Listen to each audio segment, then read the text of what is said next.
Madam మీరు రాజ్యాంగ ప్రకారం మాట్లాడుతున్నారు, మరి డైవర్స్ కూడా ఇప్పుడు రాజ్యాంగ ప్రకారం అంటారు కదా, మీ సాంప్రదాయం ప్రకారం వెళ్ళినా కూడా పర్మిషన్ టైంలో కోర్టు అప్రోచ్ అవ్వాలి కదా. 2016లో రాసుకున్నాం కదా సార్. 2016 డిసెంబర్ ఎండింగ్లో రాసుకున్నాం, అంటే 2017 నుంచి అనుకోండి. 2019లో ఆయన ఫ్లై అయినాడు. ఆ 2 ఏళ్లలో పిల్లలు ఉన్నారు కాబట్టి ఆయన కంపల్సరీ పిల్లలకు చూసుకోవాలి. నేనైతే ఎలాగో కంప్లీట్గా పక్కకే ఉన్నాను, నేనేం ఆయనతో కలిసి ఏం లేను. మీరు అశోక్ నగర్లో వెళ్ళి ఎంక్వైరీ కూడా చేయొచ్చు. నేను ఆ పీరియడ్లో ఏమైనా కలిసి ఉంటే మాత్రం అతనితో ఆయన చెప్తాను. నేను దాన్ని ఇప్పుడు సార్ అడిగినట్టుగా డైవర్స్, మ్యూచువల్ డైవర్స్ ఏదైతే అన్నారో దాన్ని నేను కోర్టులో ఛాలెంజ్ చేస్తాను. ఖచ్చితంగా కోర్టులోనే అడుగుతాను నేను.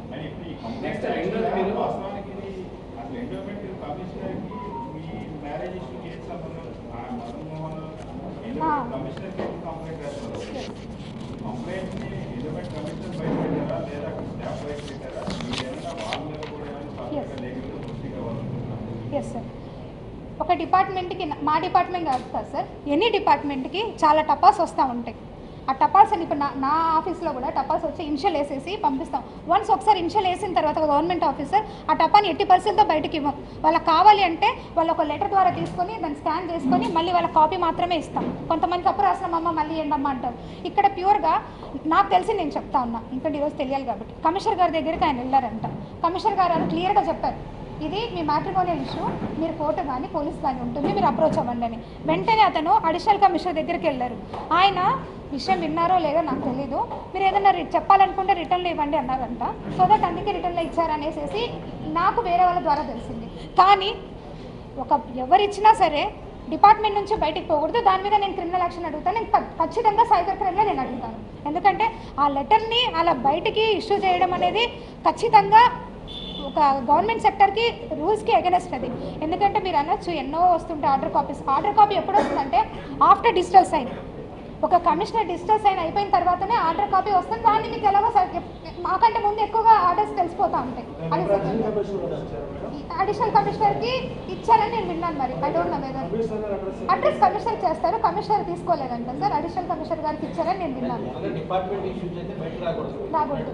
Yes sir, yes. అయినా సార్ ఆయన ఎగ్జాక్ట్లీ కాదు సార్. ఆయనకు నా మీద ఇష్యూ ఉంటే ఖచ్చితంగా he have a judiciary, he must be approach the judiciary. ఎందుకంటే ఆల్రెడీ నువ్వు ఒక జ్యుడిషియరీలోనే మనం ఫైల్ చేస్తున్నాం, నువ్వు మళ్ళీ అదే పోవాలి కదా. నువ్వు మళ్ళీ అంతా క్రియేట్ అది నాకు తెలియదు సార్.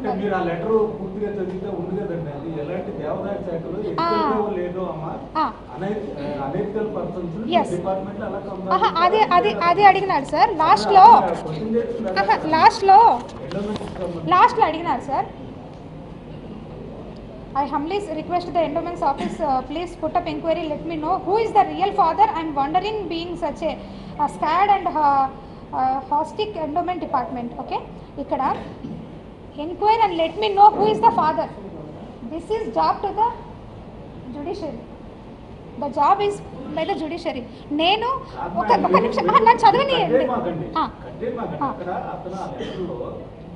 ఇలాంటి డిపార్ట్మెంట్లో, ఇది ఒక పవిత్రమైన డిపార్ట్మెంట్లో ఒక అనెథికల్ పర్సన్ ని ఎలా ఉంచారు అనేది అతను ఎలిగేషన్ చేస్తూ, ఒకవేళ ఇది ఎథికల్ అయినప్పుడు ఆవిడ ఆ తండ్రి కాదనుకున్నాడు కదా, బిడ్డ ఎవరు కాదండి అని ఆ కమిషనర్ గారు దీనికి జ్యూరిడిక్షన్ సార్ తేల్చడానికి.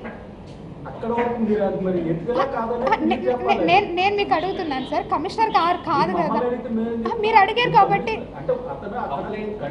ప్రతి ఒక్కరికి సరే సార్, ప్రతి ఒక్కరికి ఛాన్స్ ఉంది ఎవరికైనా అడగడానికి. మీ కుల సంఘం ప్రకారమే మేము డైవర్స్ తీసుకున్నాం అంటారు. అంటే మీరు ఇన్ని రాజ్యాంగం చట్ట ప్రకారం తెలుసుకున్నారు, అప్పుడే మ్యూచువల్ డైవర్స్ చేసుకోవచ్చు. నేను ఆయనకు రాసి ఇచ్చిన, ఆయన నాకు రాసి ఇచ్చినాడు సార్. అది మనం కోర్టులో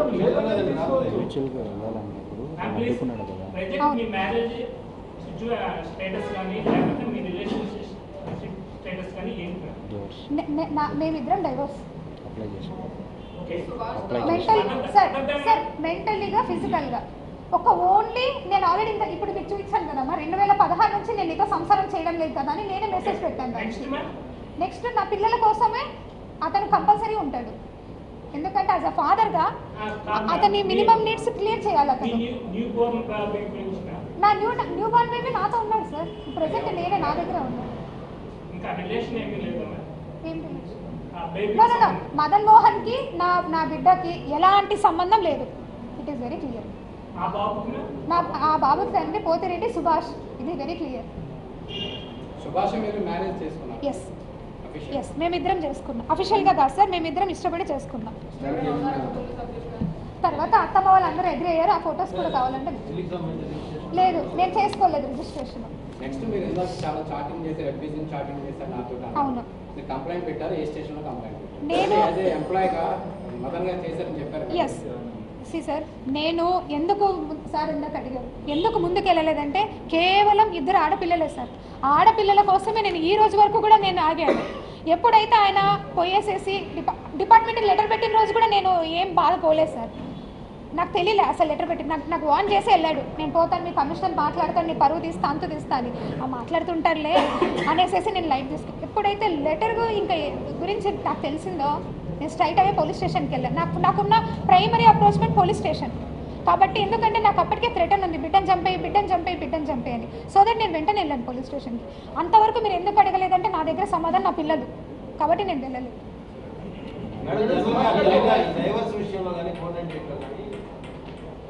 ఎవరైతే భార్య ఉందో భార్యకి భర్త భరణం చెల్లించుకోవాలి, మిమ్మల్ని ఆయన 30 కోట్లు డిమాండ్ చేశారు. 50 లక్షల డిమాండ్ కూడా 30 కోట్లు ఈయనకి ఓన్లీ డెఫినెట్గా 30 కోట్లు ఎందుకు అడుగుతున్నాడంటే అతనికి ఎవ్వరూ లేరు. అతని సంపాదన అంతా కూడా 1 లక్ష రూపాయల జీతం మీదనే. ఆ 30 కోట్లు కూడా విజయసాయిరెడ్డి గారి పేరు పెడితే ఆయన దగ్గర నుంచి నాకు వస్తాయని ఆశతో ఖచ్చితంగా ఆయన రాశాడు. ప్రతి చాటింగ్లో కూడా విజయసాయిరెడ్డి గారి పేరే రాశాడు. అని నా పిల్లలు ఉన్నారు సార్. నాకు దేనికి రాయాలి సార్? నేను ఆల్రెడీ మేమిద్దరం కలిసి మ్యూచువల్ డైవర్స్ కూడా వేసినాం సార్.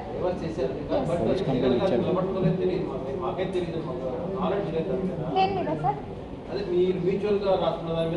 మ్యూచువల్ డైవర్సే ఫైల్ చేస్తున్నాను సార్ కోర్టులో. సో మీరు ఆయన 30 crores డిమాండ్ చేస్తున్నదే తప్పు. ఆయన భర్తగా అంటే భర్త అయినా కంపెనీ భర్త చూసుకొని ఉన్నాడు. ఆయన 30 crores డిమాండ్ చేసినప్పుడు మీరు ఎందుకు కేసు పెట్టలేదు? నేను ఎలాగో ఇవ్వలేను సార్.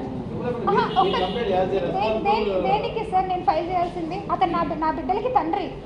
అతను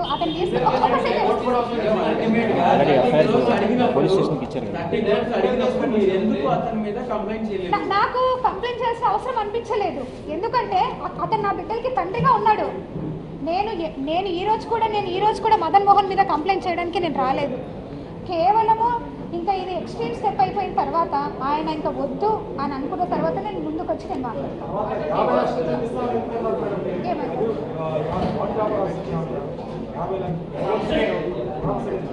అది కూడా పిల్లల పేరు మీద వేస్తాను.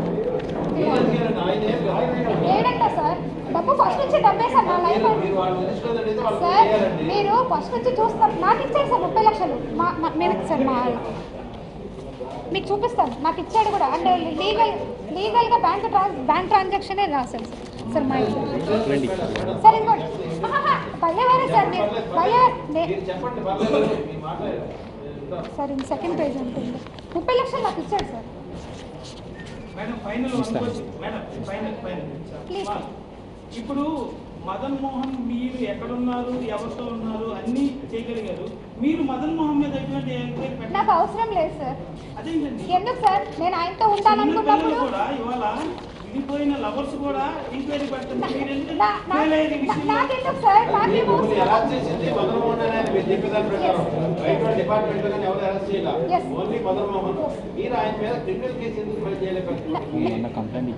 నేను మొన్న ఇచ్చాను సార్. ఆయన బయటకు వచ్చి ఇప్పుడు అంతవరకు ఆయన నా గురించి ఏమైనా బయటకు వచ్చాడా?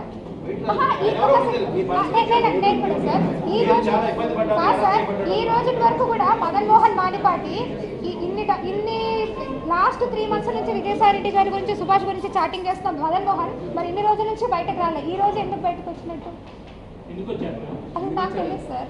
అది నేను ఎలా చెప్పగలుగుతాను? నేను అది ఆయనకే తెలియాలి, వచ్చిన ఆయనకే తెలియాలి.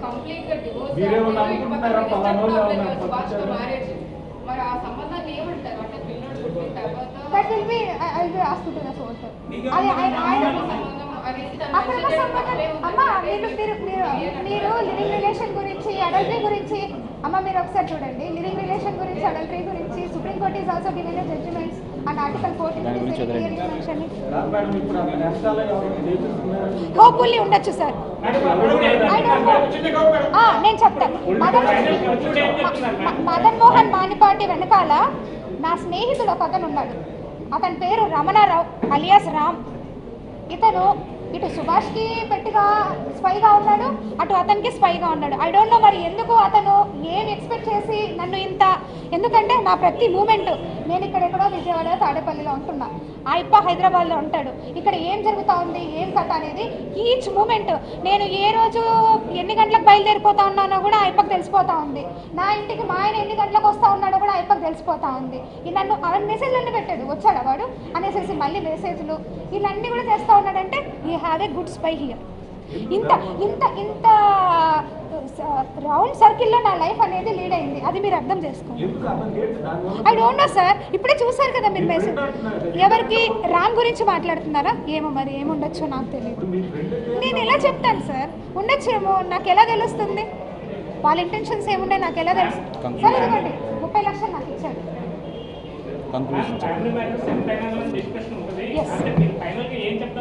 సార్ ఫైనల్గా నేను చెప్పాలనుకుంది ఏంటంటేనండి, మొత్తం కూడా తప్పుడు ప్రచారం జరుగుతూ ఉంది.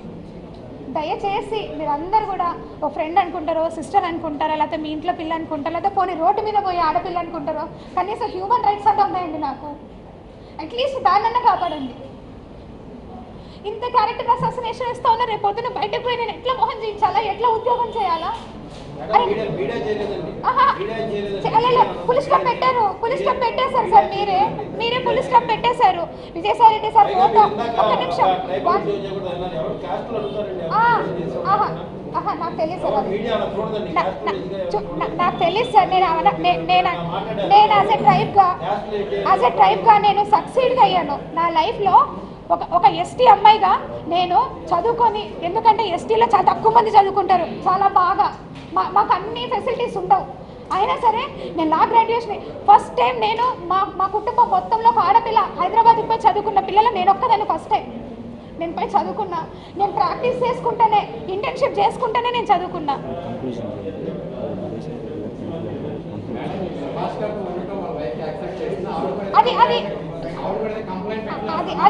అది నా ప్యూర్ పర్సనల్ సార్. నాకు సుభాష్తో కనుక ఏమైనా ఇష్యూ ఉన్నా, సుభాష్కి నాతో ఏమైనా ఇష్యూ ఉన్నా నేను కోర్టు అప్రోచ్ అవుతాను. దయచేసి సుభాష్ గురించి అయితే మాత్రం నేను మాట్లాడడానికి రాలేదు.